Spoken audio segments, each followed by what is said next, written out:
Voilà, bonsoir tout le monde. On est très content chaque fois de retrouver un public très varié et qui vient d'un petit peu partout. Et c'est à chaque fois une nouvelle rencontre. Donc, ce soir, nous avons Elena Pasquinelli, que Ostiane Maton a la gentillesse de nous présenter, parce que c'est grâce à Ostiane Maton que nous avons eu le contact d'Elena. Donc, comme à l'accoutumée, le rituel, c'est qu'un premier temps d'à peu près 1 heure, Elena va présenter son sujet avec un PowerPoint très nourri et cette fois-ci très écrit, dans la mesure où après vous recevrez tous ce PowerPoint et donc vous aurez l'outil complet pour pouvoir réfléchir à nouveau, et même si certains moments ça passe un petit peu vite, vous pourrez retravailler vous-même chacun la question, vous recevrez ça en fin de semaine. Voilà. Donc, c'est une première chose. La deuxième chose, c'est qu'il y a un moment de présentation, puis comme d'habitude, un moment d'échange. Et comme nous sommes nombreux, l'échange se fait via Ostiane et moi, c'est-à-dire via le chat. Et donc, ce que je propose, de ne pas démarrer trop tôt le chat, parce que ça sert un petit peu à rien, mais vers 18h15, je remettrai un petit mot sur le chat pour vous lancer. 18h15, un quart d'heure avant la fin de la présentation, vous pourrez commencer à poser vos questions. Et Ostiane, puis moi, chacune de notre tour, on reprendra un certain nombre de questions au fur et à mesure, de façon à faire le tour de tout ce qui peut vous intéresser, sachant qu'il y a pas mal de pistes qui seront ouvertes pendant l'exposé d'Elena. Voilà.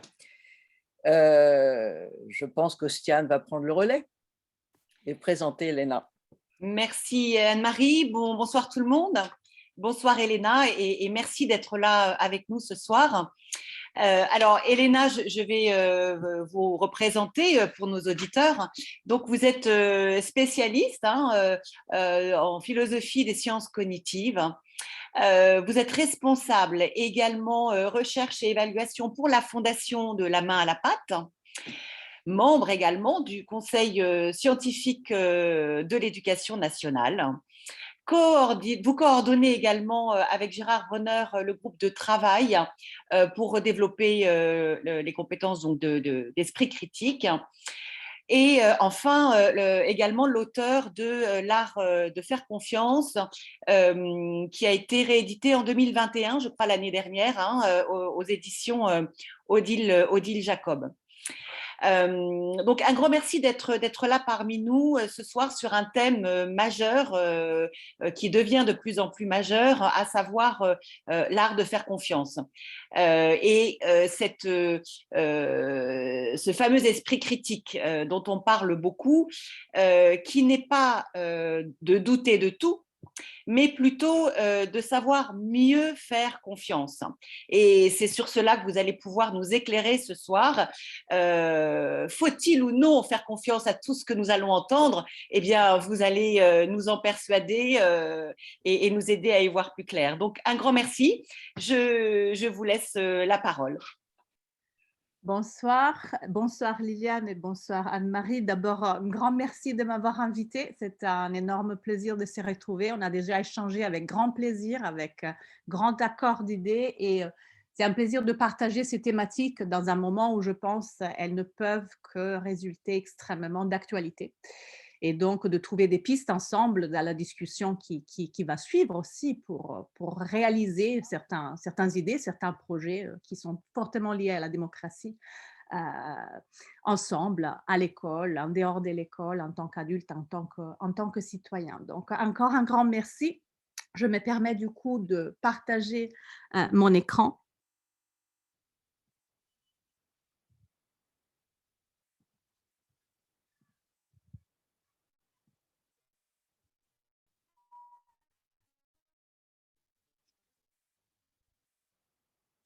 Voilà, j'espère que vous voyez, vous voyez la première slide. Est-ce que Anne-Marie, Ostiane, vous pouvez me confirmer? Oui, on voit très bien. Je vois plein écran, impeccable.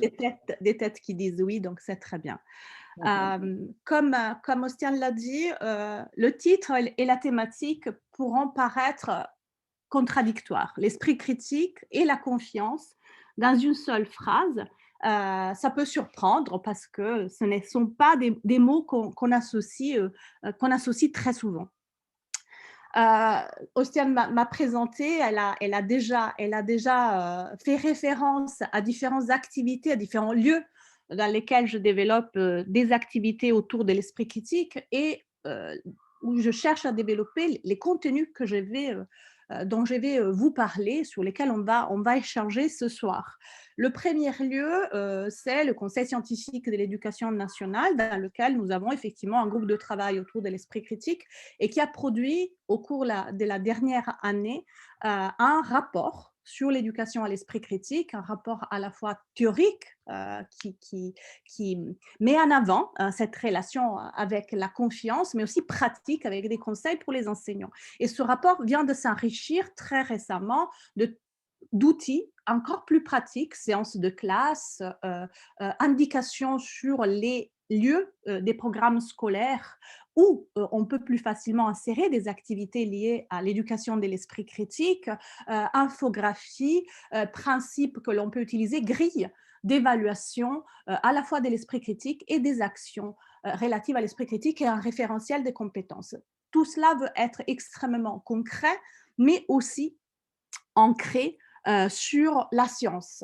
Ce rapport naît en effet d'un autre rapport et d'un projet de recherche que nous avons mené différents laboratoires, dont le laboratoire auquel je suis associée, l'Institut Jean Nicot du département d'études cognitives de l'École normale supérieure, un projet de recherche autour de l'éducation de l'esprit critique et de la notion même d'esprit critique, de quoi il s'agit et quelles sont, si elles existent, les bases cognitives, les capacités mentales qui nous permettent ou qui nous empêchent, ou qui nous rendent difficile d'exercer l'esprit critique. Se baser sur la science, sur les connaissances que nous avons de notre fonctionnement, de notre cerveau, de notre cognition, nous paraît une clé indispensable pour arriver à ancrer l'éducation, mais aussi les concepts que l'on traite sur des bases plus solides. Un troisième lieu d'exercice très pratique, encore une fois, de l'esprit critique, c'est mon activité au sein de la Fondation La Main à la Pâte, qui accompagne les enseignants et donc les élèves dans l'enseignement des sciences de l'école primaire comme du collège, où depuis désormais 6 ans, bien avant que ça devienne à la mode, on a commencé à travailler sur la relation entre esprit scientifique, compréhension des sciences, des mécanismes de la science et esprit scientifique, et à pondre 2 gros livres d'activités pédagogiques pour le primaire et pour le collège, mais aussi d'autres activités qui continuent à s'accumuler, à se multiplier, liées au programme de l'école et du collège. Et les dernières en date, ça ne va pas vraiment vous surprendre, j'imagine, sont des activités liées à la pandémie de Covid-19 d'abord. Et en ce moment, nous travaillons sur des activités sur la vaccination et l'esprit critique, à la fois en lien avec la compréhension de la science derrière la vaccination et l'analyse des médias. Enfin, Ostiane l'a dit, certaines des réflexions que je vais présenter aujourd'hui sont consignées dans un livre que j'ai coécrit avec un collègue de La Main à la Pâte d'ailleurs, biologiste, où nous avons parcouru 4 grands laboratoires, dont le CERN, l'Institut Pasteur avant la crise de la Covid, des montagnes en allant chercher des traces de loups avec des scientifiques qui s'occupent de cela, où nous avons interrogé les experts du GIEC pour comprendre d'où vient la confiance que nous pouvons ou que parfois nous devons faire à la science et vice-versa. D'où viennent le contrat qu'on signe avec les scientifiques pour qu'ils méritent notre confiance. Voici le cadre, et pour tous les éléments que je viens de vous montrer dans ces diaporamas, vous allez trouver des liens qui vont vous permettre d'aller plus loin, de lire les rapports que je viens de citer, de consulter les ressources pédagogiques, les accompagnements, etc.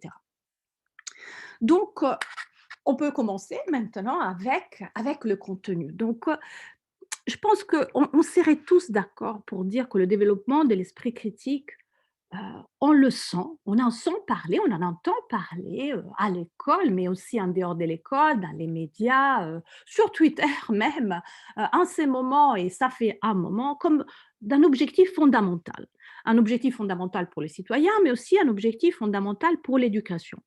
Et ceci parce que tous, dans différents moments de notre vie, de nos vies quotidiennes, nous nous trouvons dans la nécessité ou de prendre des décisions et de le faire sur la base des informations que nous avons à notre disposition, ou de faire des choix dans la masse des informations auxquelles nous avons accès via les médias traditionnels et nouveaux, ou enfin de rechercher des connaissances solides et des faits sur lesquels bâtir nos opinions. Eh bien, dans toutes ces prises de décision, ces choix, ces recherches des connaissances, l'exercice de l'esprit critique est clé. Il est censé justement nous aider à mener à bien tout cela. D'où la question, mais qu'est-ce qu'est alors l'esprit critique?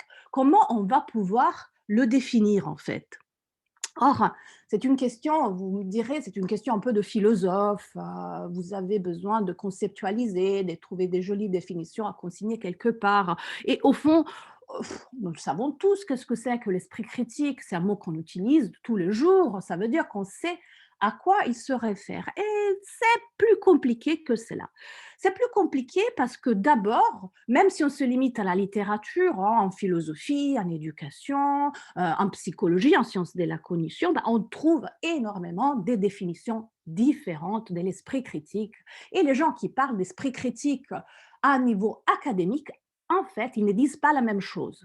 C'est un problème parce qu'après, quand on met en place des méthodes dites d'éducation de l'esprit critique, en réalité, quand on va voir derrière qu'est-ce qu'il y a dans ces méthodes, on se retrouve confronté à des objets qui sont extrêmement divers, avec des objectifs extrêmement différents, déclinés dans des disciplines ou sans discipline, plus ancrés à la logique, à l'éducation, à l'argumentation, ou alors au débat, ou alors encore à l'éducation purement scientifique, à l'éducation aux statistiques. Et donc, on a du mal, après, à combiner toutes ces études et ces méthodes pour savoir qu'est-ce qui marche, dans quelles occasions, qu'est-ce qu'on peut utiliser ou pas. Donc, même au niveau académique, c'est un problème. En dehors du niveau académique, donc du niveau où on cherche à établir le concept pour savoir après quoi faire aussi en éducation, même si je pense que personne, ou presque, il y a des exceptions, et après je vous dirai qui et comment, ne dirait que l'esprit critique est inutile ou n'oserait dire du mal, disons comme ça, de l'esprit critique. Je n'ai jamais rencontré quelqu'un qui me dise ah, mais non, mais l'esprit critique, on n'en a pas besoin. Même, non, il faut pas en avoir, il faut pas en avoir. Ou qui serait prêt à admettre, oui, je suis très bonne en cuisine, mais franchement, j'ai aucun esprit critique. Donc, l'esprit critique est à la fois quelque chose d'extrêmement désirable, mais derrière ce terme, tout, tout désirable qu'il soit, se cachent des concepts qui sont très vagues. Des fois, on l'associe à la rationalité. Avoir l'esprit critique, c'est être rationnel, c'est savoir penser, c'est savoir comprendre, c'est savoir analyser, c'est savoir s'exprimer, savoir débattre. C'est beaucoup de choses, du coup. Ça devient difficile de dire où l'esprit critique commence et où il se termine et commence d'autres capacités, comme des capacités de rhétorique ou d'argumentation ou d'expression verbale. De nouveau, c'est un problème si on a une approche opérationnelle à l'esprit critique, c'est-à-dire si on ne veut pas juste en parler à table, mais qu'on veut après faire quelque chose dans des domaines comme celui de l'école pour éduquer l'esprit critique. On ne peut pas, sous le terme esprit critique, chercher à éduquer à tout, à faire juste le citoyen.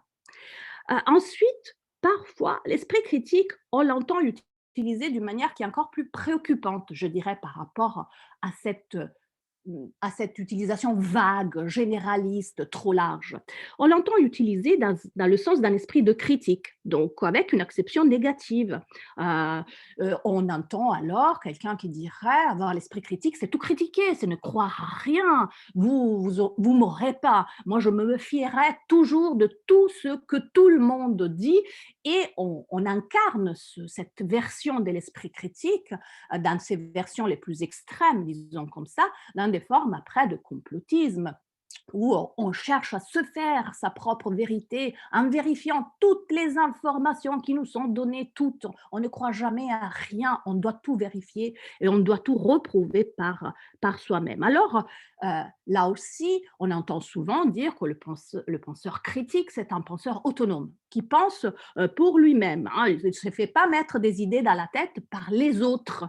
Il se fabrique lui-même ses idées. Vous me direz, il n'y a rien de mal à ça. Ça me semble une définition tout à fait acceptable. Avoir l'esprit critique, c'est savoir penser sans suivre comme un mouton l'opinion générale. Oui, mais, et on y reviendra de manière plus approfondie, ceci signifie aussi nier implicitement que la plupart des choses que nous savons, que nous connaissons, la plupart de nos connaissances sont un fait, elles viennent des autres, car nous ne pouvons pas fabriquer toute la masse des connaissances que l'humanité a accumulées au cours des siècles ou même qu'elle produit jour par jour dans des domaines spécialisés de connaissances. Donc, se dire penseur critique en tant que penseur isolé, complètement autonome, ça veut dire se couper de tout cela, se couper de ce que les autres ont produit comme connaissance et qui est extrêmement utile pour prendre justement les décisions dont on parlait au début. À l'opposé, on entend associer l'esprit critique à l'idée d'une ouverture d'esprit. L'esprit critique, ça veut dire que je suis prêt à écouter toutes les raisons, à écouter tous les arguments. C'est très bien parce qu'il faut respecter les autres et il faut les écouter et il faut les entendre. Mais les idées que les autres expriment ne sont pas toutes pareilles. Donc, confondre le respect pour l'humain, pour la personne qui est devant nous, avec l'idée qu'au fond, qu'on parle à partir de connaissances scientifiques ou qu'on parle à partir d'un rêve qu'on a eu cette nuit ou d'une intuition qui vient de me venir à l'esprit là en ce moment, c'est pareil parce que toutes les idées se valent, ceci est de nouveau grave parce que ça va trahir cette volonté qu'on a vue au début qui est celle de prendre une bonne décision sur la base des meilleures connaissances à notre disposition. Si on veut faire ça, il faut être capable de distinguer, donc d'être ouvert, mais pas d'être indiscriminé dans la sélection des idées, des opinions que l'on va prendre et utiliser pour se forger ses propres opinions. Enfin, souvent, on voit l'esprit critique brandi un tout petit peu avec arrogance, comme moi j'ai l'esprit critique, vous n'avez rien compris, je vais vous expliquer, vous n'êtes pas rationnel parce que vous avez cette pratique ou l'autre pratique qui sont contre la raison et moi qui ai été béni par l'esprit critique, je vais corriger vos opinions. C'est insupportable, notamment quand vous vous trouvez à table à Noël. Donc, l'esprit critique n'est pas un esprit de croisade où il faut convaincre tout le monde de ses idées, ni de ses arguments, ou aller trouver dans chaque argument des autres qu'est-ce qui ne va pas, où il s'est trompé, s'il a fait référence à une autorité, etc. Une dernière chose que l'esprit critique n'est pas, et après on va arriver à qu'est-ce que c'est que l'esprit critique, l'esprit critique n'est pas non plus la solution à tous les maux de l'humanité.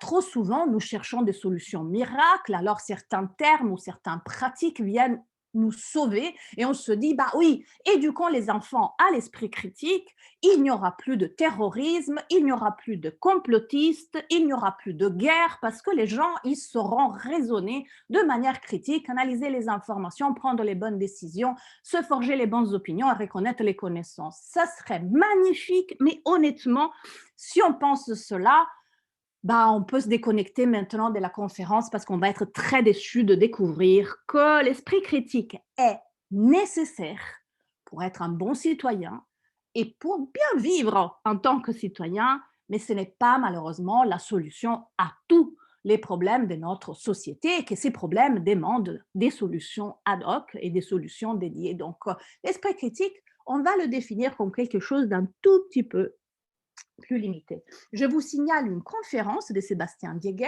qui est un chercheur de Fribourg, qui justement, je vous disais, personne ne dit du mal de l'esprit critique, a une magnifique conférence contre l'esprit critique. Mais vous verrez, vous serez surpris en l'écoutant de trouver beaucoup de points de convergence avec ce que vous allez entendre aujourd'hui en faveur de l'esprit critique.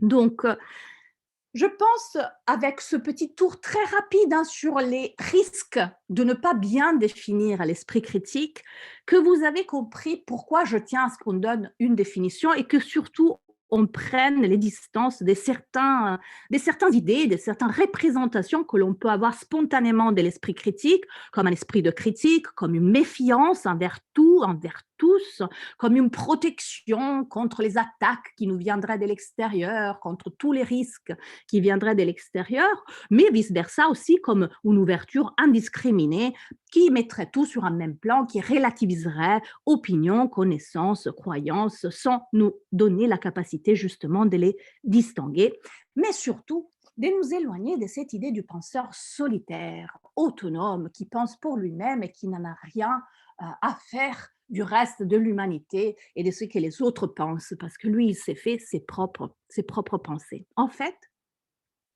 la plupart du temps, quand nous devons agir, nous avons besoin de faire des choix. C'est difficile de sortir de là. À un certain moment, si nous voulons rester dans l'actualité, on a eu à choisir si on voulait se protéger de la Covid en faisant ce que la énorme majorité des scientifiques, de la communauté scientifique nous conseillait de faire, c'est-à-dire de nous vacciner avec des shows de ministres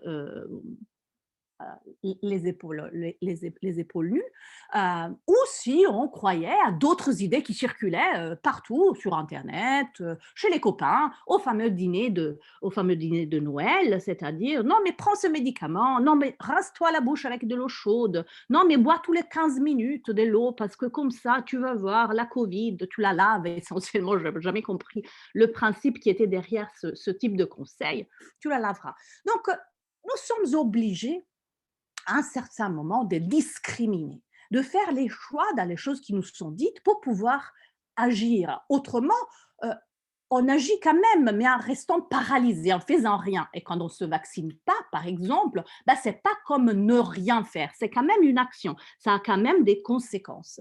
Donc, nous sommes obligés de choisir et nous sommes du coup obligés de sortir de cette idée du penseur solitaire parce que ce qu'on va faire, c'est choisir entre des idées qui nous viennent des autres, effectivement.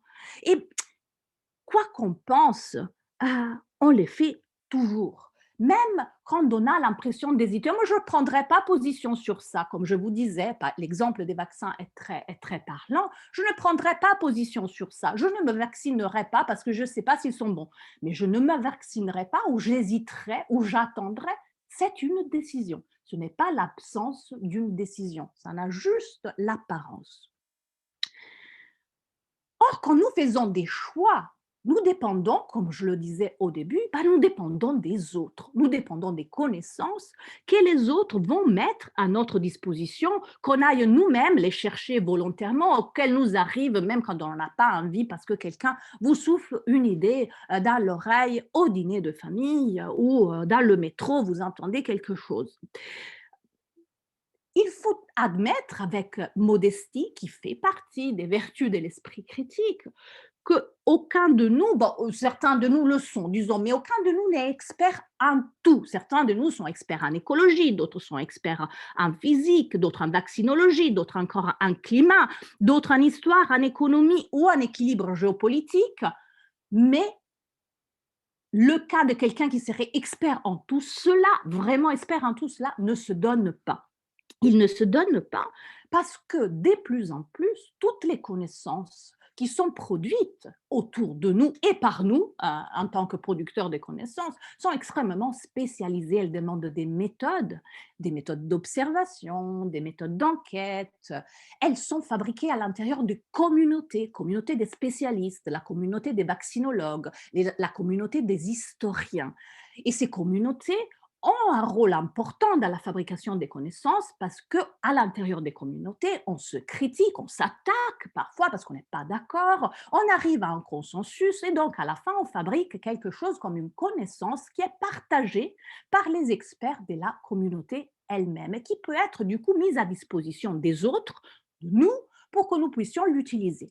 Mais du coup, dans ce monde extrêmement spécialisé de la connaissance, dans cette société de la connaissance spécialisée, nous ne pouvons pas nous dire spécialistes de tout.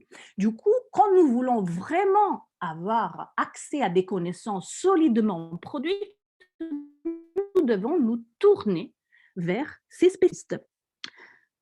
Plus plus nous ne le faisons pas, plus nous cherchons à être des penseurs solitaires, autonomes, qui se font leur opinion, et plus on risque honnêtement de dire des bêtises. L'exemple de nouveau de l'actualité est celui de beaucoup de pseudo-experts en vaccinologie ou en épidémiologie qui, le lendemain, se sont retrouvés à être des experts d'Internet, des experts médiatiques en situation géopolitique et en protection du ciel et en tactique militaire. Et nous avons pu voir que ces pseudo-experts qui changeaient de casquette d'un jour à l'autre pouvaient dire effectivement un tas de bêtises juste parce qu'ils n'étaient pas réellement des experts.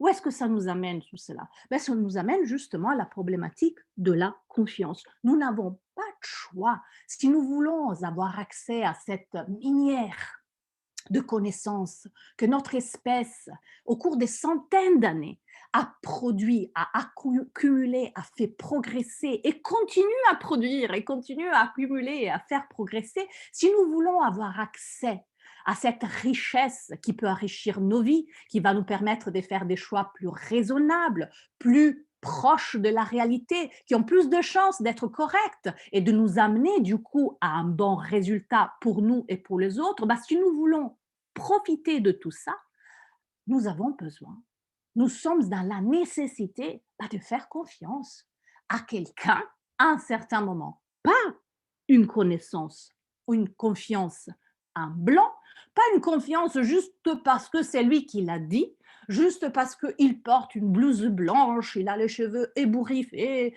il porte des lunettes ou il a un joli nom sur la porte avec des titres sur sa porte, pas pour cela, mais de faire confiance à bon escient. Et c'est justement là la problématique de l'esprit critique.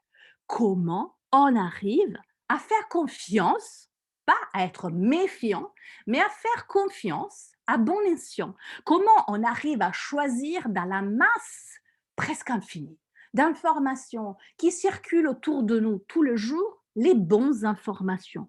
Et attention, parce que souvent, le mot esprit critique est aussi fortement associé au mot désinformation. Nous avons peur de la désinformation. Nous avons peur de nous faire avoir par des informations qui sont fausses.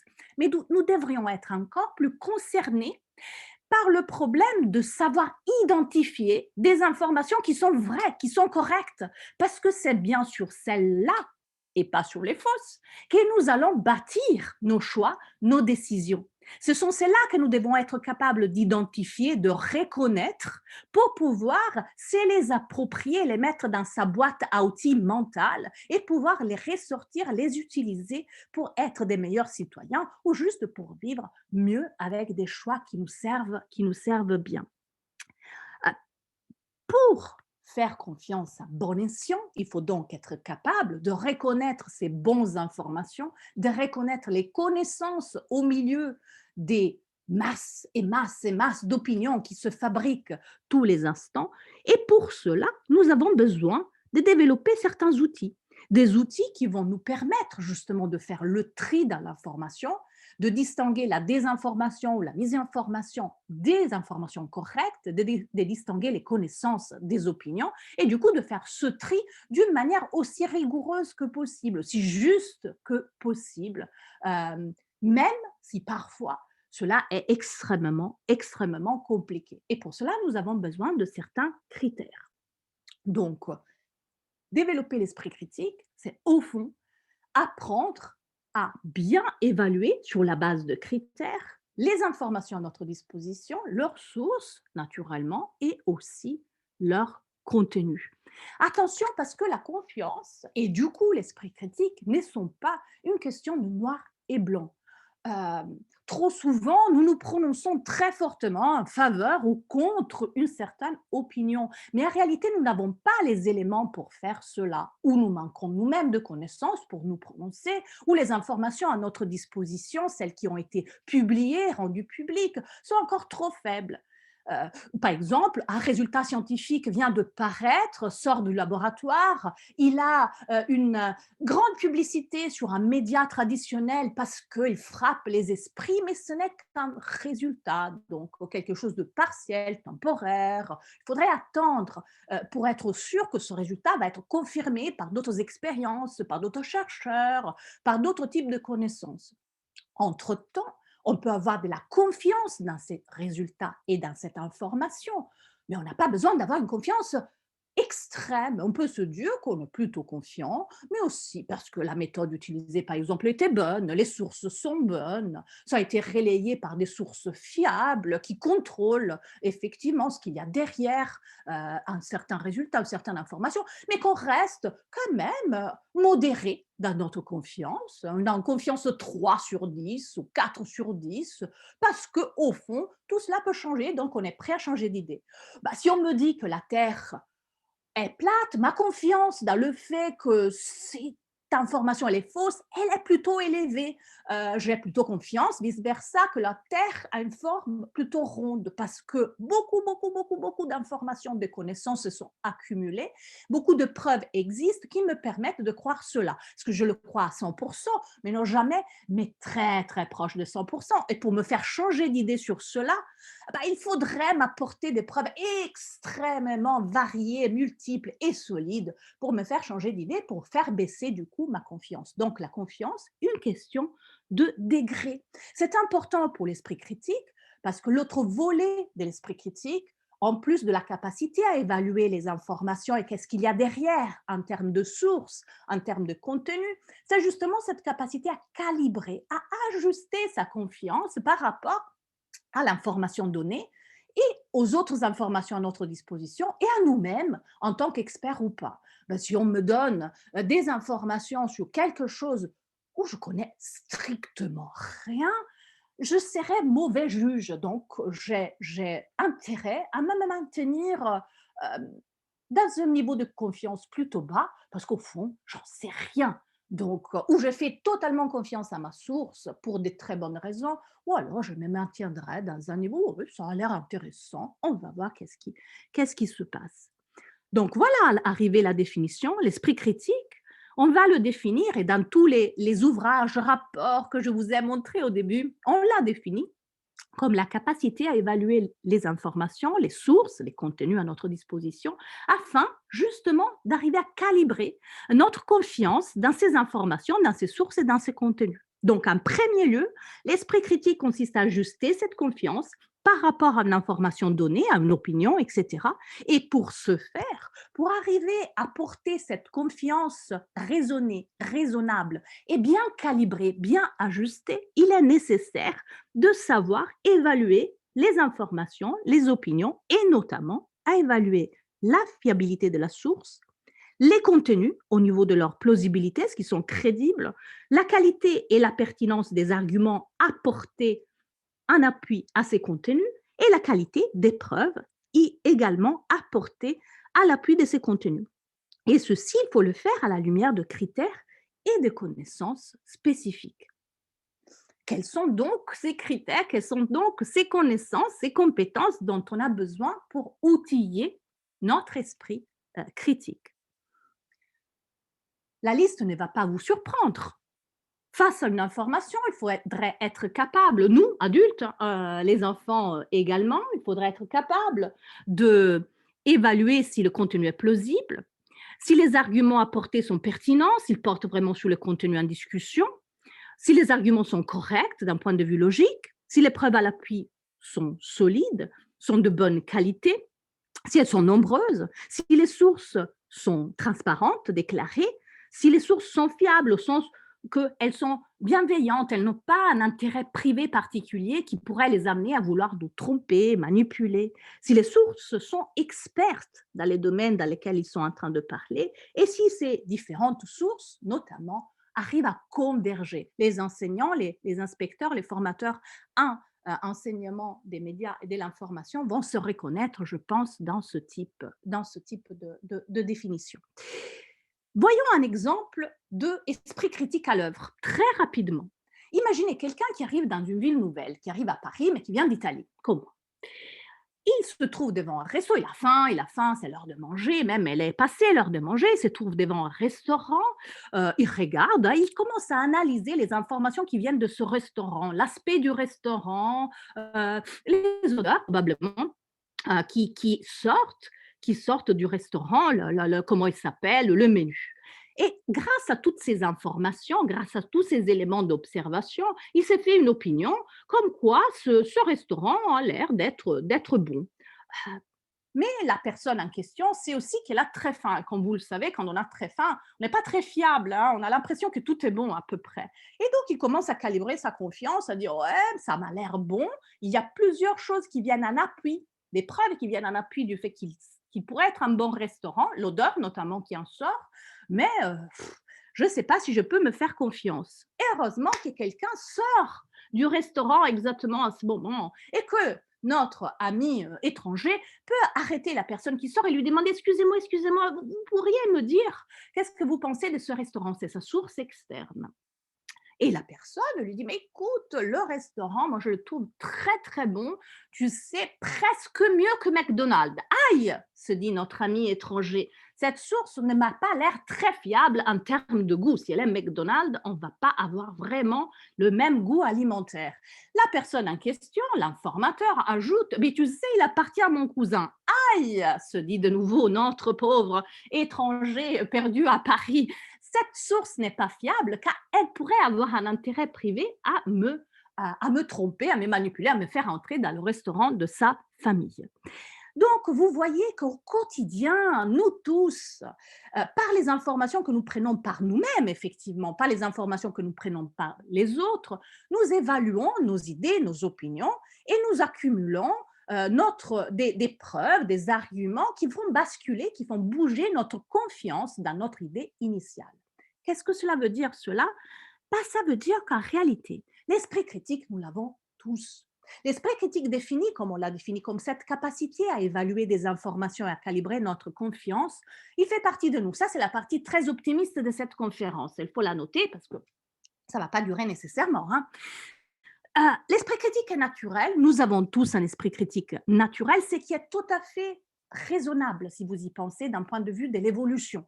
Car nous sommes une espèce sociale qui a à prendre énormément de décisions au jour par jour. Et donc, le fait que ceux qui ont survécu à beaucoup de millions d'années, à des millions d'années de sélection naturelle, les faits grâce à des capacités qu'ils avaient petit à petit développées d'analyser les informations, de distinguer les vrais du faux et aussi d'évaluer les informations qui sont données par les autres pour ne pas se faire tromper, pour ne pas se faire voler, pour ne pas se faire avoir, ben c'est tout à fait raisonnable que ces capacités, nous, on les ait dans notre boîte à outils mentale, dans notre boîte à outils cognitive.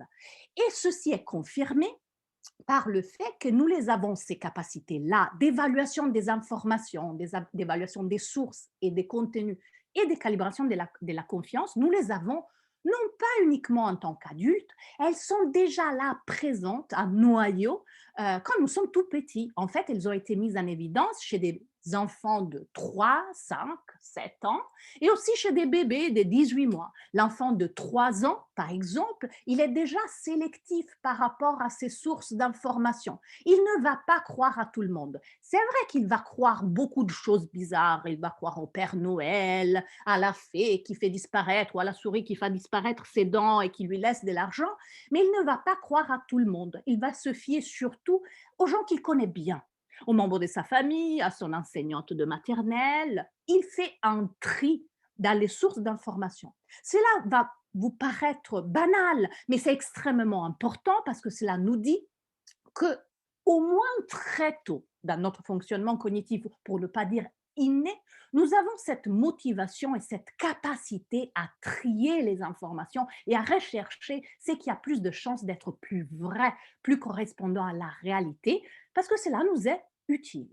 Le petit enfant, il grandit et il accumule d'autres critères plus fins, mais encore généralistes, pour analyser les informations qui lui viennent des autres. Si sa maîtresse qu'il aime bien se trompe trop souvent, à l'enfant des 5 ans, il sera déjà capable de se tourner vers un autre informant, moins connu, moins familier, mais qui quand même donne preuve d'être plus compétent. Il sera donc capable de faire valoir l'expertise et la compétence sur la familiarité. C'est magique. Vous me direz, encore plus tôt, 18 mois, on peut montrer que le petit bébé, il est déjà capable d'évaluer en silence, sans mots, s'il connaît vraiment quelque chose ou pas. Et s'il se reconnaît de ne pas savoir, par exemple, de ne pas savoir où l'expérimentateur a caché un délicieux cookie qu'il veut tellement, s'il se rend compte qu'il ne sait pas, il va se tourner vers un adulte à la place de chercher tout simplement tout seul à découvrir où se trouve son cookie. Il fait donc preuve d'une sensibilité qu'on appelle sensibilité métacognitive, d'une sorte de sensibilité à sa propre confiance, à ses connaissances, et ceci très très tôt. Ah bah alors, vous allez me dire, si nous avons tous un esprit critique et si nous l'avons tout petit, mais qu'est-ce qui se passe donc? Pourquoi on tombe dans des fausses croyances, dans des choses hyper bizarres? Pourquoi on se trompe? Au fond, ça serait uniquement la faute aux médias. Est-ce que cet esprit critique si brillant que nous avons, il se fait tout simplement tromper systématiquement par les fausses informations, par les manipulateurs d'informations, par Internet, par les réseaux sociaux? Et malheureusement, la réponse n'est pas si optimiste que ça, parce que la solution serait plus simple. Le fait est que notre esprit critique, tout, est, tout en étant là, tout en existant, étant naturel, mais il est extrêmement limité à l'état naturel. En fait, le petit enfant, par exemple, à l'école, il est plutôt sensible aux erreurs de grammaire dans un texte qu'à la source quand il décide de faire confiance ou pas à un certain texte qu'on lui présenterait. Euh, la sensibilité métacognitive à nos connaissances, oui, nous l'avons, mais nous avons aussi tendance à être plutôt optimistes par rapport à nos connaissances, disons-le clairement, à surestimer nos capacités, nos connaissances, à nous prendre plus intelligents et plus experts de ce que nous ne le sommes pas. Sinon, on ne donnerait pas autant d'opinions à table, autour de la table de Noël. L'esprit critique est limité à plusieurs niveaux différents. Au fond, là aussi, si on pense d'un point de vue de l'évolution naturelle, nous sommes dotés d'instruments qui nous permettent de nous en sortir dans des situations qui sont assez éloignées de celles du monde contemporain. On avait l'habitude de vivre dans des petits villages, dans des tribus, avec un nombre limité de personnes autour de nous, des rôles très bien identifiés. On se retrouve à chatter sur Internet avec des dizaines, des centaines de personnes opaques dont on ne sait pas quelle est la réelle expertise et qui peuvent d'ailleurs manipuler cette expertise, se montrer sous une lumière beaucoup plus brillante que la réalité. Nous sommes donc dotés d'un esprit critique qui n'est pas nécessairement adapté aux problématiques d'aujourd'hui, aux manières de transmettre les informations et de les accéder aujourd'hui et aux connaissances extrêmement complexes auxquelles souvent on veut accéder. Notre cerveau ne nous prépare pas nécessairement spontanément à comprendre qu'est-ce qu'un vaccin et quel est l'effet d'un vaccin, par exemple. Non seulement, mais notre esprit critique est limité à un autre niveau au sens d'utiliser à l'état naturel des raccourcis, des solutions rapides, des indices. Tel est familier, donc probablement une bonne source. Tel, il porte une blouse blanche, donc probablement une source fiable, experte. Tel autre, je l'ai vu 25 000 fois à la télé, ça doit être quelqu'un de bien. Vous voyez des indices faciles à récolter qu'on prend rapidement, qui ont pu être très utiles à nos ancêtres pour s'en sortir vite dans des situations difficiles, mais qui ne vont pas suffire dans la complexité à la fois des contenus et des moyens de transmission de ces contenus du monde contemporain. D'où, n'oublions pas l'intérêt que certains peuvent avoir d'aller pirater nos capacités d'esprit critique, les exploiter pour se rendre plus crédibles. Mettre une blouse blanche, tout le monde sait que va nous faire apparaître comme plus compétents. Donc ça va être facile de pirater notre système d'esprit critique qui va sélectionner les blouses blanches comme étant plus compétentes en endossant tout simplement une au bon moment ou en s'ébouriffant les cheveux pour paraître un scientifique fou.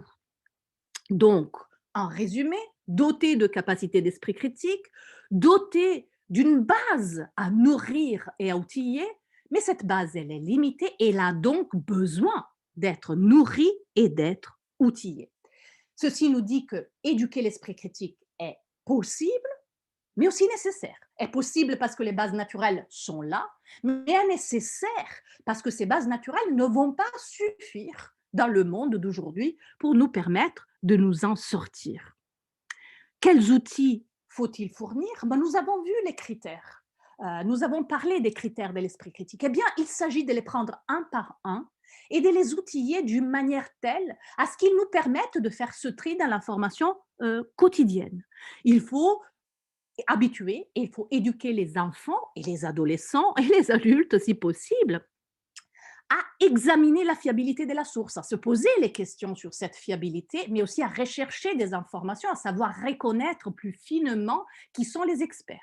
Il faut habituer, éduquer les enfants et les adolescents à ne pas se fier juste à la blouse blanche, mais à aller chercher qu'est-ce qui fait d'un certain scientifique un scientifique respectable qui est fiable, qui est une bonne source. Est-ce qu'il publie d'une certaine manière? Est-ce qu'il fait partie d'une organisation, d'une université, d'un institut de recherche? Est-ce que ces idées font consensus au sein de la communauté des experts? Et la même opération, il faut la faire sur tous les critères de l'esprit critique, c'est-à-dire il faut les outiller avec des outils fins qui vont au-delà du marteau et du tournevis, qui sont des scalpels très fins pour arriver, par exemple, à identifier qu'est-ce qu'une bonne preuve. Comment les scientifiques produisent leurs preuves? Qu'est-ce que cela veut dire dans la méthode scientifique qu'obtenir un résultat qui est fiable? Si nous ne savons pas cela, nous allons avoir du mal à comprendre un débat entre quelqu'un qui vous dit les vaccins, c'est basé sur des preuves solides, leur fonctionnement et leur action, alors qu'un certain médicament dont on parle beaucoup, il n'a pas passé tous ces examens. Si nous ne connaissons pas comment se fabriquent les connaissances de bonne qualité, nous allons avoir du mal dans le monde d'aujourd'hui à distinguer entre certaines informations. Donc, outiller à la fois ses capacités, outiller aussi à travers des connaissances, trop souvent, l'esprit critique est identifié avec une capacité et cela est mis en opposition au fait de posséder des connaissances.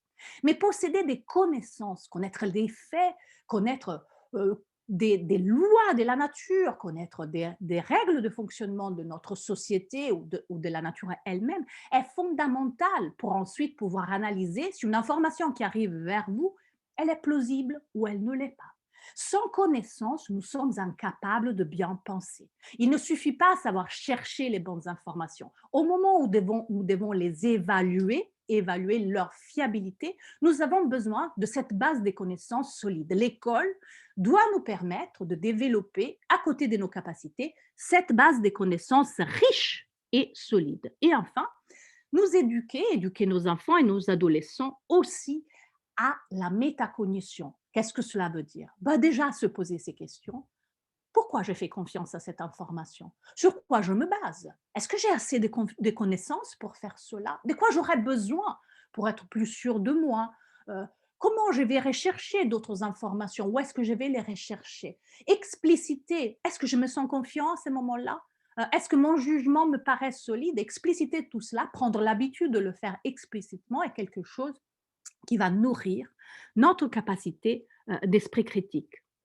Et naturellement, agir pour que toutes ces capacités qu'on développe dans un cadre éducatif, scolaire, se transfèrent. Parce que l'esprit critique qui s'exerce uniquement à l'école, qui s'exerce uniquement sur des contenus scolaires, ne sert pas à grand-chose. L'esprit critique est une clé pour la réalité et donc l'effort éducatif est aussi l'effort de faire systématiquement transférer les compétences et les connaissances que l'on acquiert à l'école dans des cas réels de la vie réelle.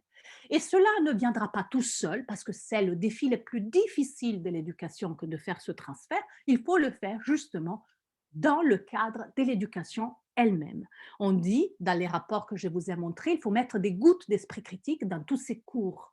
Et dans tous ces cours, rappeler, faire réfléchir les élèves à comment réutiliser ces connaissances, faire des exemples, expliciter le rôle que ces connaissances et compétences ont dans la vie quotidienne et le montrer par l'exemple directement de la vie quotidienne. Donc, Éduquer l'esprit critique ne veut pas dire faire un cours d'esprit critique par mois ou par an ou par semaine, s'inventer une nouvelle discipline scolaire, ajouter des choses dans des programmes déjà extrêmement chargés, mais ça veut dire transformer sa manière d'enseigner en ayant toujours en tête comment cette connaissance, comment cette compétence va pouvoir servir dans la vie quotidienne de mes élèves à les aider à analyser les informations qui vont leur arriver, les sources, tout comme les contenus.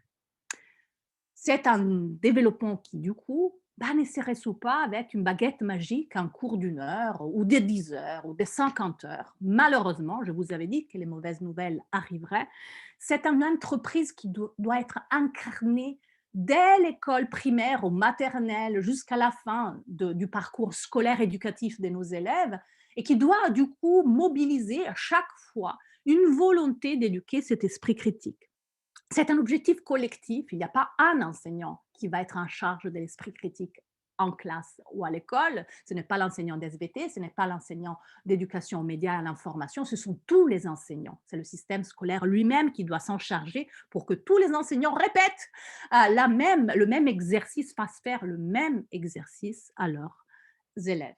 Je termine parce qu'on avait commencé aussi, on a cité beaucoup la science, sur cette question, que je vous laisse un tout petit peu aussi pour les questions et pour la discussion, mais alors, faire confiance à la science ne serait pas, par exemple, un manque d'esprit critique, ne serait pas juste suivre comme un mouton la voix de quelqu'un qui se proclame sachant, savant. Euh, je pense que les événements récents et plus en général la compréhension de la science devraient nous dire et devraient nous illustrer que cette confiance, quand elle est bien méritée, car elle fait partie d'un contrat à double voie, est tout à fait justifiée. Et on peut la justifier sur la base notamment de la manière dont les connaissances sont produites dans le domaine scientifique quand tout le monde respecte les règles et l'éthique de la science. C'est-à-dire pas des méthodes auxquelles nous n'avons pas accès. Moi, en fabriquant mes opinions, je n'ai pas toutes les stratégies de contrôle, toutes les stratégies de vérification, les stratégies pour arriver à plus d'objectivité. Je n'ai pas une communauté d'experts autour de moi avec laquelle me confronter, me battre parfois, mais c'est sain. Mais battre pour arriver à quelque chose de plus propre, de plus objectif, de plus consensuel. Je n'ai pas tout ça, moi, dans mon quotidien. La science, c'est l'institution que nous avons inventée justement pour arriver à produire ce type de connaissances grâce à ce type de stratégie. C'est pour cette raison, et pas parce que les scientifiques ils se montrent à la télé ou parce qu'ils ont la blouse blanche, les cheveux ourifés, et ils ne les ont pas tous, qu'on peut et que parfois on doit, en tant que citoyen, lui faire confiance. Je termine avec cette idée de contrat. La science et les scientifiques ont le devoir de respecter le contrat. Moi, je leur fais confiance. Eux, ils doivent être transparents. Ils doivent communiquer correctement avec moi. Ils doivent respecter l'éthique de la connaissance, la mettre devant l'intérêt privé. Euh, ils doivent m'éduquer et m'expliquer quand ils communiquent, par exemple, qu'est-ce qu'ils savent vraiment et quelles sont les limites de leurs connaissances. Ils ne doivent pas se faire uniquement la publicité, mais ils doivent apprendre à être modestes et à dire, pour le moment, ce résultat très provisoire, alors que cette connaissance très bien établie aussi par d'autres collègues, etc. Nous avons besoin de cette pédagogie. Tout comme nous avons besoin, car on ne va pas s'en sortir seul, d'experts de proximité, les médecins, les enseignants, nos experts de proximité, plus capables que le citoyen lambda de se faire une opinion informée sur certaines choses. Et nous avons besoin d'être aidés par les institutions parce que l'esprit critique, il va toujours nous poser un problème. Nous allons toujours manquer un peu de connaissances, un peu d'informations. Nous allons toujours être susceptibles de nous faire tromper. Et nous avons donc besoin aussi de cet effort collectif et sociétal pour un esprit critique qui n'est pas le mien ou le vôtre, mais qui est l'esprit critique de société, incarné dans les institutions, incarné dans l'éducation, incarné dans la communication. Merci beaucoup. Alors, vous retrouvez, voilà, vous retournez votre Voilà, on retire retirez votre... Absolument, je voilà. vais juste faire ça. Stop. Alors, quand on est en présentiel, c'est le moment où tout le monde applaudit, un petit moment de chaleur. Et puis après, on passe à l'étape suivante qui est faire préciser, demander, se positionner par rapport à ce qui a été dit, etc. Donc, nous avons déjà quelques questions, d'autres sont en train d'arriver. Donc, peut-être que Ostiane peut commencer. Oui, oui, oui. Un grand merci, Elena, hein, pour ce riche exposé. Alors, je suis ravie parce qu'au passage, j'ai appris que je vais pouvoir dire à ma petite fille qui a 18 mois qu'elle est déjà dotée de sensibilité métacognitive. Alors ça, je pense qu'elle va en être très fière. Au-delà de l'anecdote et de la boutade, il y a un certain nombre de questions et notamment certaines questions qui touchent au choix qui a été fait de, à plusieurs reprises, nommer le professeur Raoult comme, disons, quelqu'un qui n'entrerait pas dans les critères de l'expert expert. Donc voilà, pourquoi ce choix? Deux personnes nous posent la question. Voilà, comme exercice pratique pour bien comprendre vos propos, merci de nous montrer la méthode de votre exposé pour déterminer la fiabilité de la source et la qualité des contenus du docteur Raoult. Voilà, comment répondre à cela? J'ai une très chère collègue et amie qui a justement, et c'est pour ça que j'ai pensé à ce cas-là, publié récemment deux articles de philosophes et pas de scientifiques et de médecins, hein, sur le cas Raoult. Parce que je pense que ça a été l'un des plus difficiles, et elle le pense aussi, c'est pour ça qu'elle lui a dédié deux articles, Gloria Origi, parmi les plus difficiles auxquels on a été confronté récemment, justement pour se faire une opinion. Didier Raoult a tous les signes d'un expert. C'est un médecin. On ne peut pas dire, comme on l'a dit autrefois de certains scientifiques, oui, c'est un scientifique, mais il est en train de se prononcer dans un domaine dans lequel il ne connaît rien. Ah, ça arrive, c'est facile, entre guillemets. On se dit, OK, c'est une source avec une expertise générale, mais pas l'expertise scientifique. Bon, liquidé. Il parle en utilisant un langage qui est un langage scientifique, c'est-à-dire il ne s'est pas mis à parler de choses exotériques, par exemple. Et donc, un autre signe de fiabilité, il est là. Il appartient à un organisme reconnu scientifique. Un autre signe de fiabilité, il publie dans des revues à comité de lecture, un autre signe de fiabilité. Il a une longue carrière, c'est pas pour déprécier, mais ce n'est pas le jeune étudiant en doctorat qui se fait venir une première idée. C'est quelqu'un qui a une longue expérience derrière lui. Donc, je pense que ça a été tout à fait normal, et c'est pour ça que j'ai pris cet exemple, de se sentir déstabilisé à un moment de l'histoire qu'on a vécue récente, quand on s'est trouvé confronté à quoi? À un désaccord. C'est-à-dire que c'est qui nous met dans une situation de difficulté, parce que si tout le monde dit la même chose, il n'y a pas de difficulté. Mais là, ce qui nous a mis dans une situation de difficulté, c'est qu'il y avait des opinions qui étaient discordantes sur quelque chose de vital, parce que les opinions discordantes sur le mio de chat et qu'est-ce que cela veut dire exactement, on s'amuse à les écouter. Mais là, c'était vital de savoir qu'il fallait écouter pour prendre justement une décision. Donc, on s'est trouvé dans cette situation de conflit et, comme je disais, on a un esprit critique, on a cherché les signes et même en allant très loin, ne pas se limiter juste à la blouse blanche, en allant regarder les publications, les machins, les bidules, on se disait, ben, c'est quelqu'un qui a tous les signes de confiance. Donc, qu'est-ce que je fais s'il n'est pas d'accord avec? Et c'est là le signe qui doit nous mettre dans une situation encore plus réflexive. Il n'y avait pas de consensus. Or, on peut tous se tromper, même quand on est expert, même quand on est bon, même quand on a une longue histoire derrière nous, on peut tous se tromper. Et dans le domaine scientifique, Quelque chose auquel on fait beaucoup d'attention, et je ne vous dis pas que c'est la baguette magique non plus, parce qu'il n'y a pas de baguette magique, mais quelque chose auquel on fait beaucoup d'attention, on porte beaucoup d'attention, c'est le consensus entre les experts. C'est-à-dire qu'à un certain moment, l'un des indices les plus fiables qu'une certaine idée, pas une personne du coup, est correcte, c'est que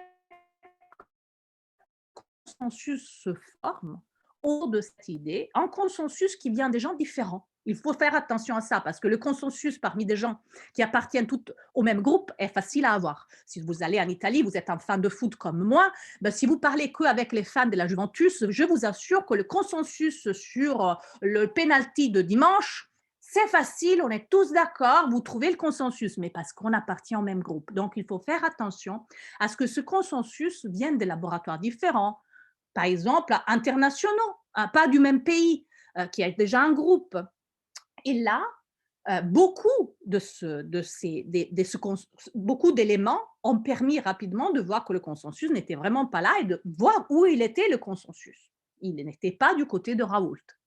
Après, d'autres signes, mais beaucoup plus spécialisés, beaucoup plus difficiles à analyser, concernaient les preuves, effectivement, les contenus des articles. Mais nous ne sommes pas tous capables de lire ces articles-là, je pense. Moi, un premier. Mais de voir que, par exemple, il y avait clairement des articles qui étaient plutôt des articles de type expérimental avec une méthode qui donne plus de fiabilité dans un certain type de résultat et d'autres articles qui ne le donnaient pas ce type de garantie. Et c'est là que, si on est un peu plus spécialisé, on peut arriver encore mieux, plus finement à faire le tri. Mais je répète, il faut savoir lire l'anglais. Il faut connaître quelles sont les règles de la science. C'est pour ça que nous sommes en difficulté. Là, on peut se tourner, quand tout va bien, et ça ne va pas toujours bien, vers des médias de confiance qui peuvent faire le travail à notre place, ou vers des instituts de recherche comme le CNRS, un peu plus large, qui peuvent faire le travail à notre place. Donc voilà pourquoi j'ai utilisé le cas Raoult.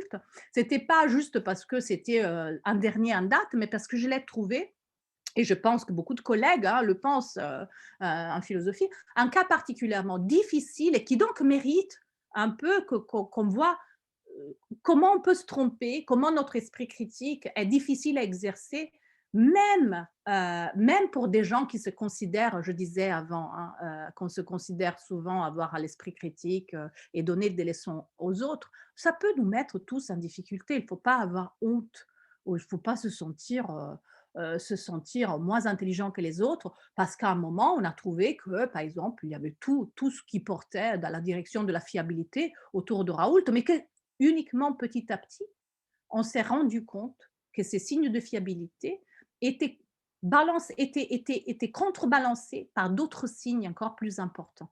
Et c'est là que, quand je disais la confiance est quelque chose qu'il faut donner pas à 100%, pas à 0%, mais par degré, que c'est beaucoup plus facile de changer d'idée, quand c'est nécessaire, quand on est capable de dire bah, oui, ça m'a l'air d'être quelqu'un qui dit des choses intéressantes et de confiance, mais bon, je ne suis pas expert. Et je suis prêt à changer d'idée si jamais d'autres choses viennent. Il faut être patient avec l'esprit critique. L'esprit critique, ce n'est pas un truc qu'on arrive à dire aujourd'hui, je sais quelle est la vérité. Il faut se donner aussi le temps de voir qu'est-ce qui se passe. Malheureusement, des fois, c'est dur parce que la société doit prendre des décisions et doit le faire rapidement. J'espère avoir répondu. C'était un peu long, mais la question était vraiment compliquée. Hein, donc, et je vous invite éventuellement je vous les mettrai après, à lire les deux articles pour ceux qui peuvent, de Gloria Origi, qui sont vraiment extrêmement intéressants. Il y a des questions, notamment autour de l'éducation à l'esprit critique et comment faire concrètement pour éduquer l'esprit critique des enfants, concrètement. Alors, j'ai fait un exemple, parce que de nouveau, ça va être un tout petit peu déstabilisant, que vous allez trouver parmi les ressources que j'ai mis en tout début de l'exposé. Hein. Donc, vous allez le retrouver sur le site de La Main à la Pâte. Un jour, au travail, chez moi, quelqu'un a dit « Oh, tu sais, c'est quelqu'un qui s'appelait Elena, tu sais, Mathieu, les moineaux sont disparus de Paris. Hein. Moi, j'en vois plus sur mon balcon. » Même, j'allais au jardin des plantes très souvent, donner à manger aux moineaux, j'en vois plus. Ça veut dire qu'il y en a plus sur Paris. Mathieu, il me regarde et il me dit: «Mais Elena, ton esprit critique, mais comment tu fais pour dire ça? Une observation sur un balcon d'une personne au jardin des plantes et tu te sens si sûre d'une considération aussi générale».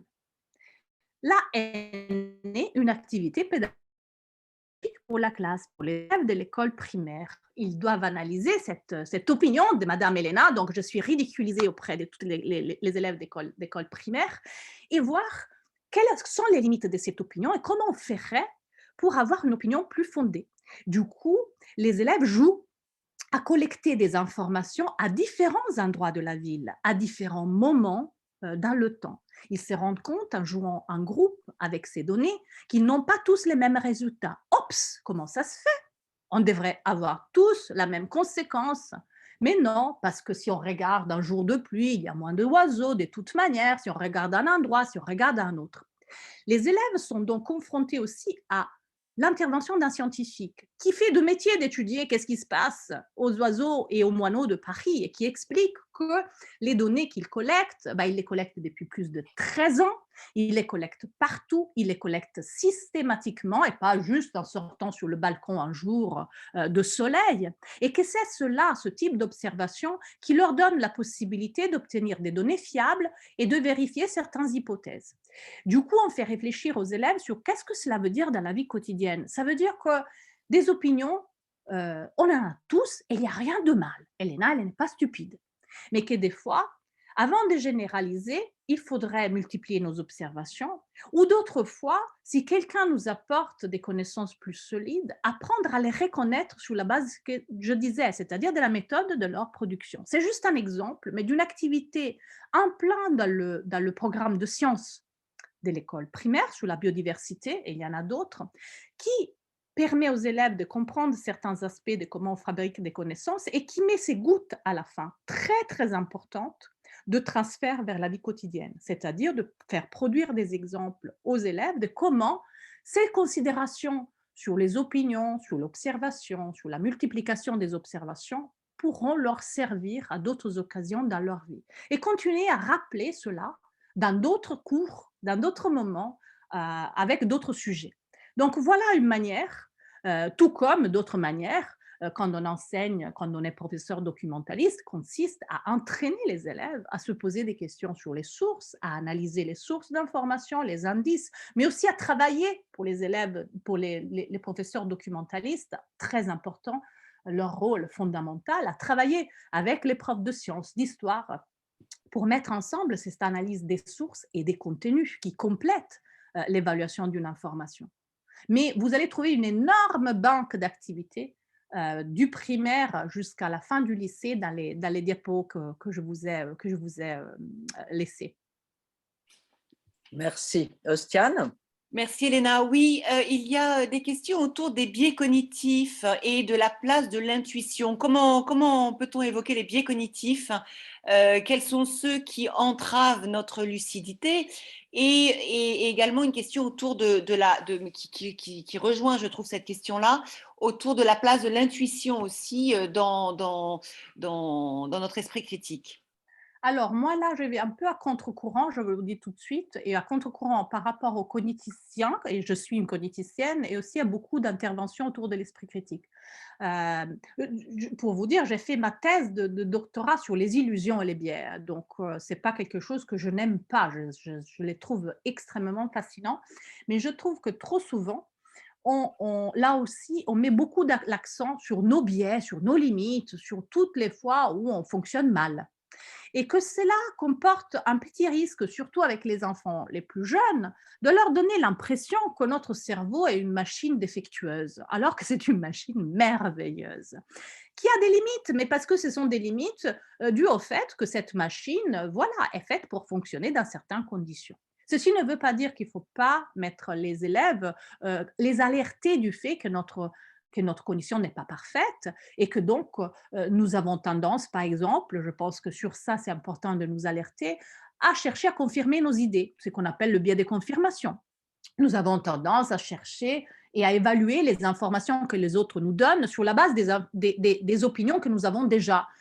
Si je suis climato-sceptique, en lisant une news climato-sceptique, je dirais « Ah ouais, ça a vraiment l'air d'être de bonne qualité ». Vice-versa, quand moi je lis une information concernant le changement climatique et son origine humaine, j'ai tendance à évaluer plus positivement celle-ci que ses critiques. C'est normal. Nous partons d'une nous évaluons la fiabilité d'une information sur la base de nos connaissances préalables, c'est la plausibilité. Mais c'est difficile de se détacher de ces idées. C'est pour ça que je disais l'importance d'habituer les élèves à se placer sur ce continuum de confiance, à ne pas être 100% confiant, apprendre à réfléchir à combien je me sens confiant face à ça, face à mon opinion. Et ça peut aider à contrebalancer en partie le biais de confirmation, mais qui ne va jamais disparaître, mais d'une manière positive. Donc, je suis plutôt sceptique par rapport à la liste des biais lus à haute voix aux élèves qui se transforment trop souvent dans ce modèle d'esprit critique que je disais au début. Ah, attention, là, tu viens de tomber dans ton biais de confirmation. Attention, je te vois, biais d'autorité. Attention, argument fallacieux, pas.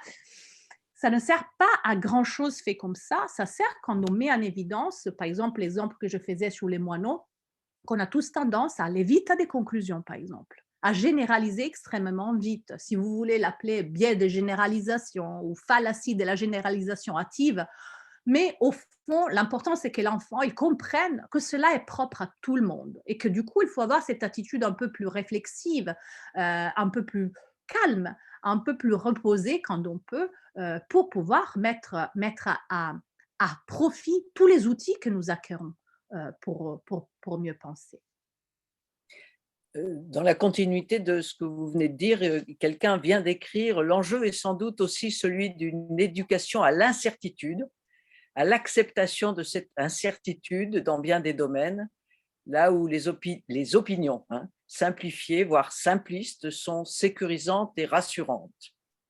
Et c'est Voilà. vrai que pour moi, ça, c'est fondamental. C'est une phrase fondamentale, celle-ci.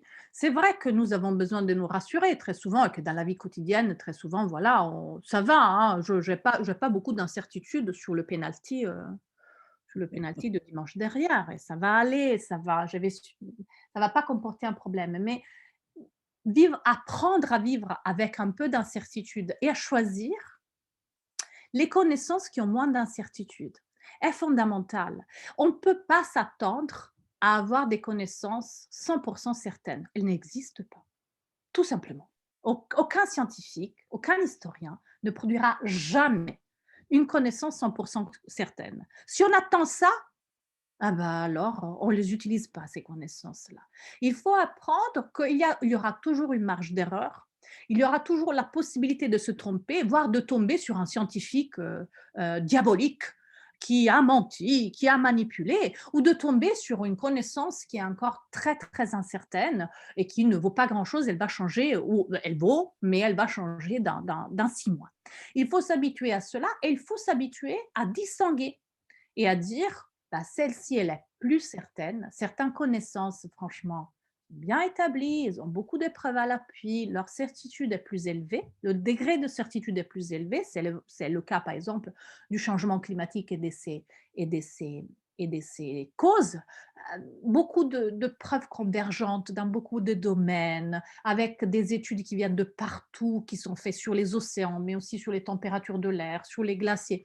C'est beaucoup, beaucoup, beaucoup, beaucoup, beaucoup. Le degré de certitude sur cela est extrêmement élevé.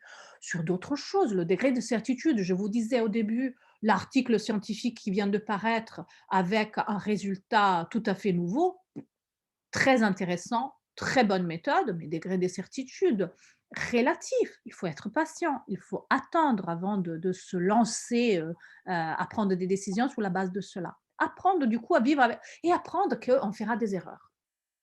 Inévitablement. Inévitablement, à certains moments, on cherchera à les réduire. Et l'esprit critique a ça comme objectif.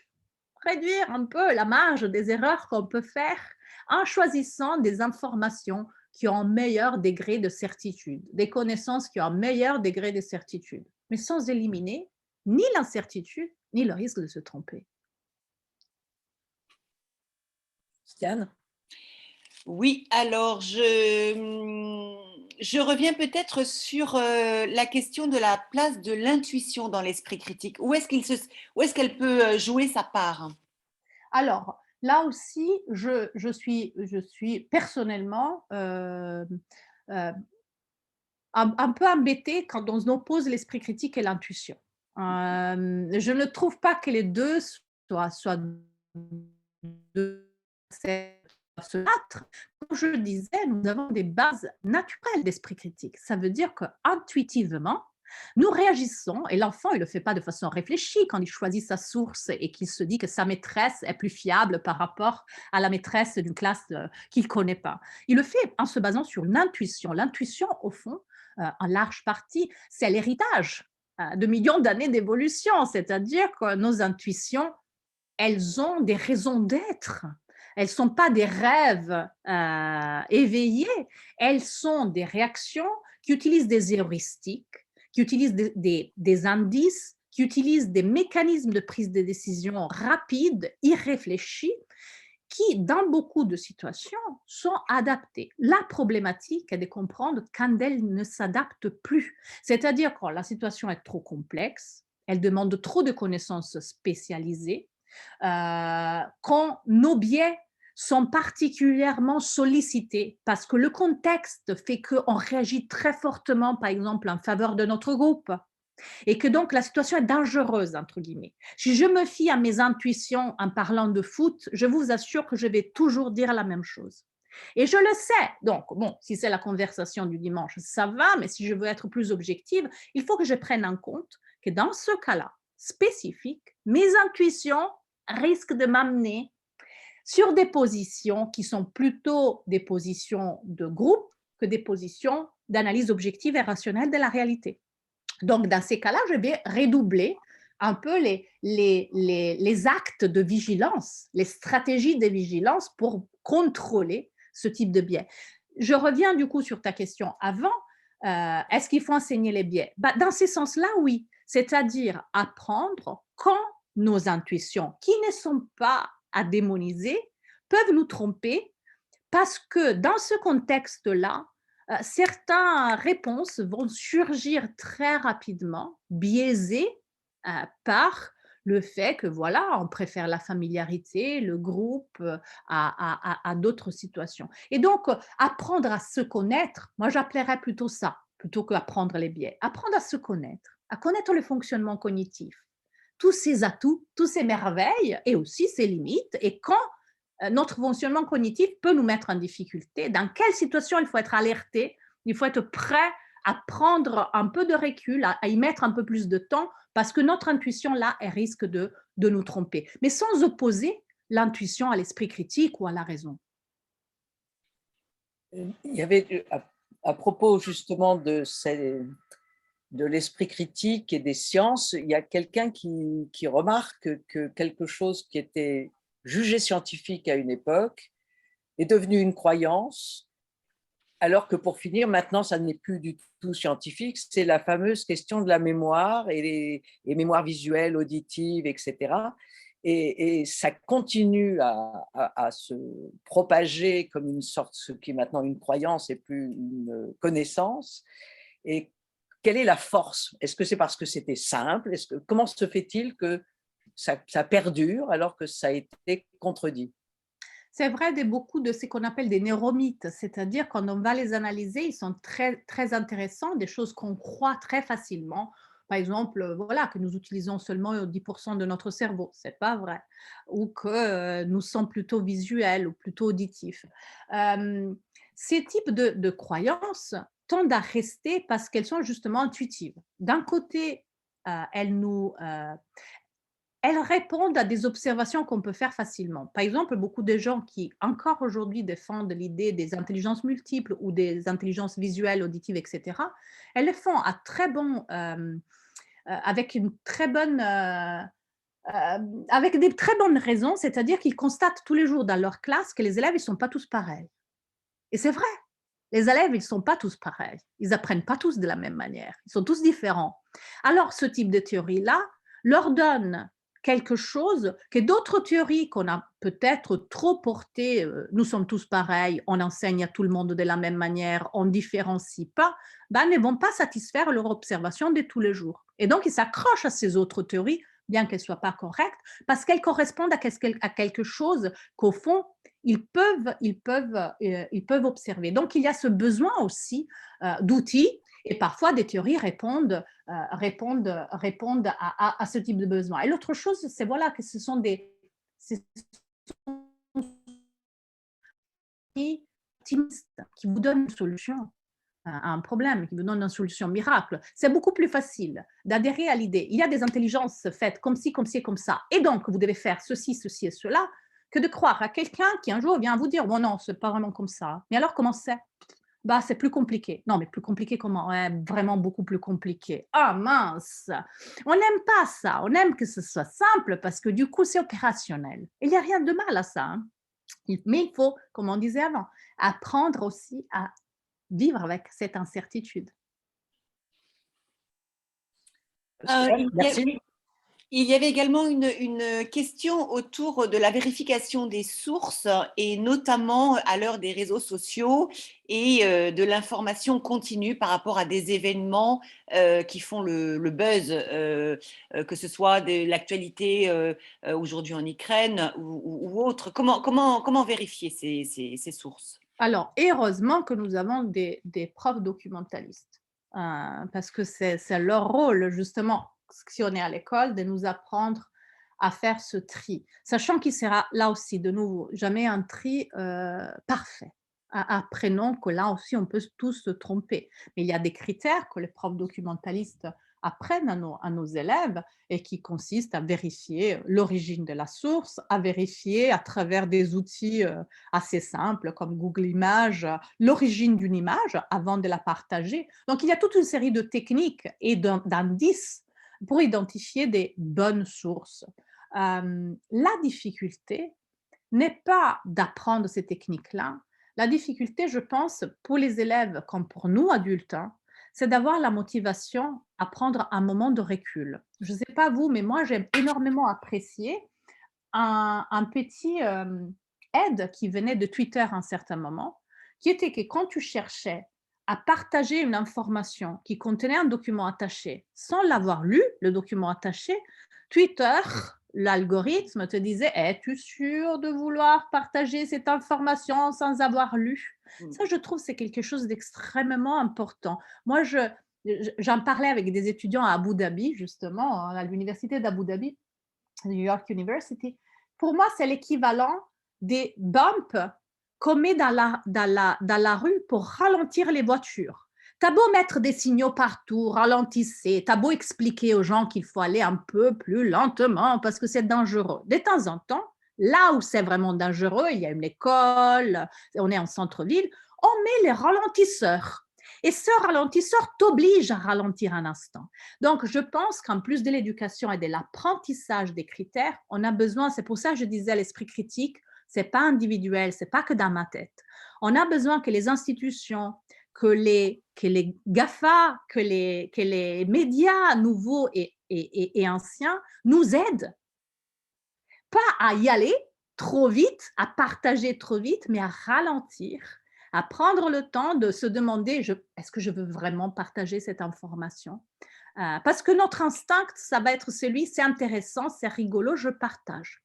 Donc, et c'est très difficile d'apprendre à faire autrement. C'est notre intuition, y va.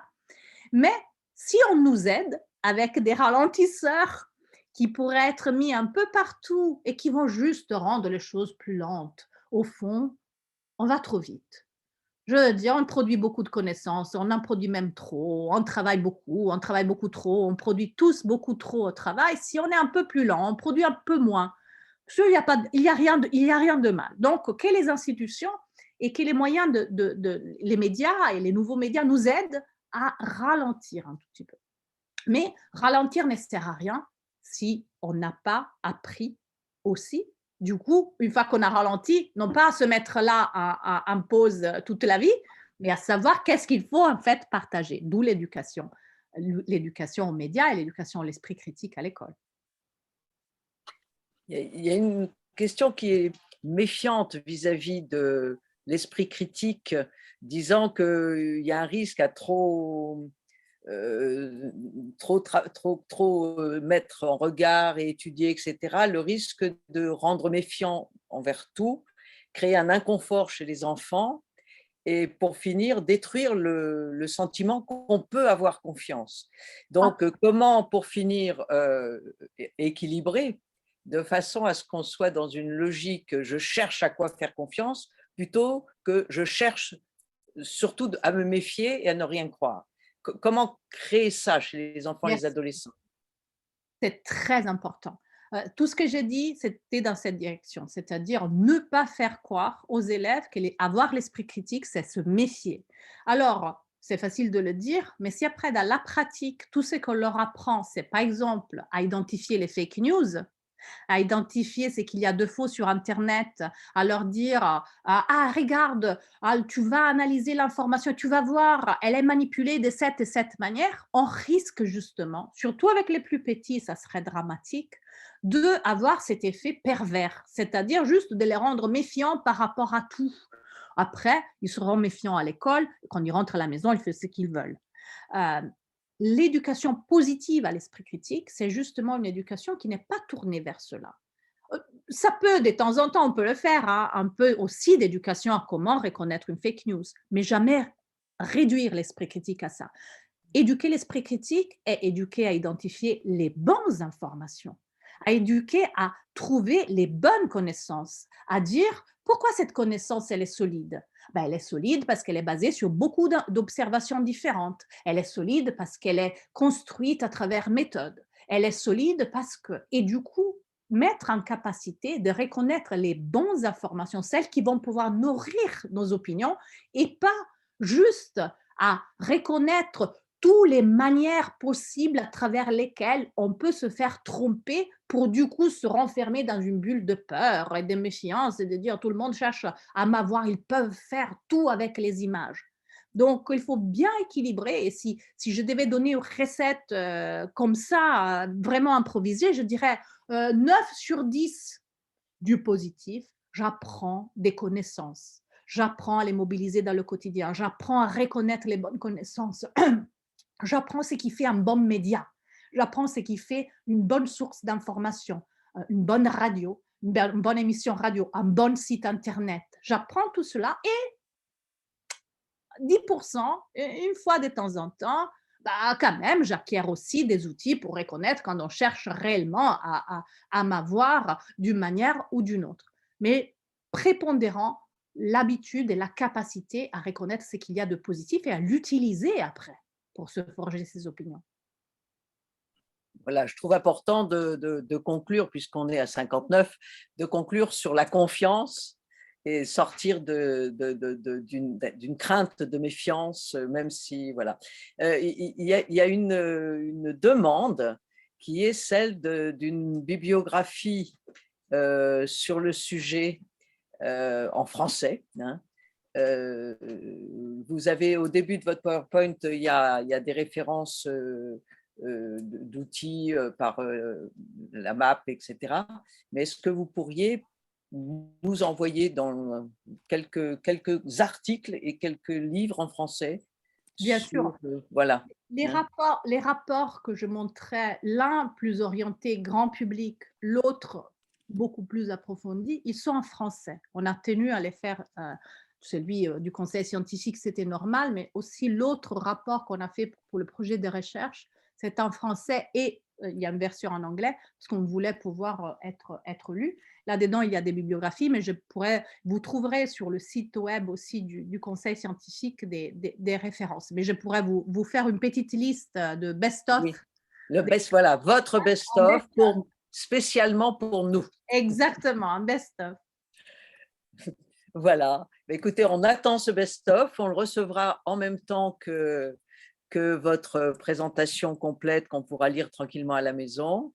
Et on vous remercie infiniment de ce moment passé agréablement avec vous, à réfléchir à des questions un peu stressantes, mais en même temps développant le besoin que nous avons d'avoir confiance et surtout les outils pour qu'on puisse choisir de façon éclairée, avec discernement, et sans confondre esprit critique et esprit de critique. Voilà. En tout cas, merci infiniment. Enfin, je vous enverrai le chat, vous aurez tout avec le merci, merci infiniment, merci beaucoup. Pas de conférence passionnante. Enfin, vous pourrez lire tout ça et Merci. tout le monde a pu le lire, sauf vous. C'est vrai. Merci infiniment. Merci et pour les questions qui étaient riches, Voilà, pour vos conclusions, pour la présentation et pour votre participation. Merci. merci à tout le monde et à la prochaine.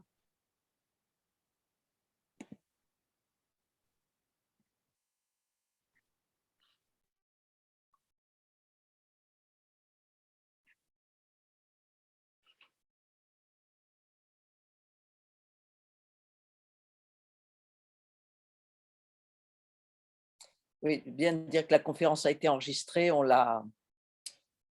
elle sera sur mais elle arrive tellement tard sur le site de la Cato que j'en parle plus, moi. Ah oui, à un moment ou à un autre, on pourra la retrouver, c'est ça. Voilà. Bon, moi, je te l'enverrai. Mmh. Je l'enverrai à Elena. Et merci aux organisateurs. Merci, Monsieur Benhammer. Trop plaisant d'avoir quelqu'un qui est si loin, de l'autre côté de la Méditerranée. Sympa. Le diaporama sera envoyé à tout le monde, à tous les inscrits. Je pense que Monsieur Truong est inscrit, j'espère. Auquel cas, puisqu'il est là, il le recevra. Voilà. Je vais peut-être noter l'email au cas où.